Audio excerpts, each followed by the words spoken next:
బయటికి వస్తున్నాను.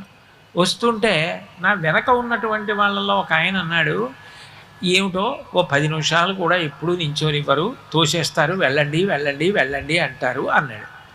నేను నిజమే కదా, పాపం అలా అనిపిస్తుంది కదా అనుకున్నాను. ఇంకొక ఆయన కళ్ళు ఎత్తుకుంటున్నాడు.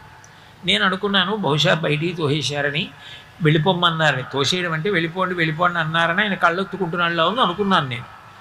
ఆయన అన్న మాట నా జీవితంలో నేను ఇప్పటికి కాదు ఎప్పటికీ మర్చిపోను. ఆయన అన్నాడు, శ్రీచక్రం టీవీ ఎప్పటి నుంచి నించున్నాడు, కింద నించుంటే నాలాంటి వాళ్ళు కనపడరని ఆ పద్మపీఠం మీద కాలు కదపకుండా అలాగే నించున్నాడు కదా, నించుని కాళ్ళు నొప్పెట్టవా స్వామి, ఒక్క 10 నిమిషాలు నీ కాళ్ళు పట్టే అనుగ్రహం ఇవ్వవయ్యా, ఎంత నిలబడ్డావయ్యా మా కోసం, నిలబడి మమ్మల్ని చూస్తూ అలా ఉండిపోయావా, మేము కనపడలేదు అంటామేమోనని మా కోసం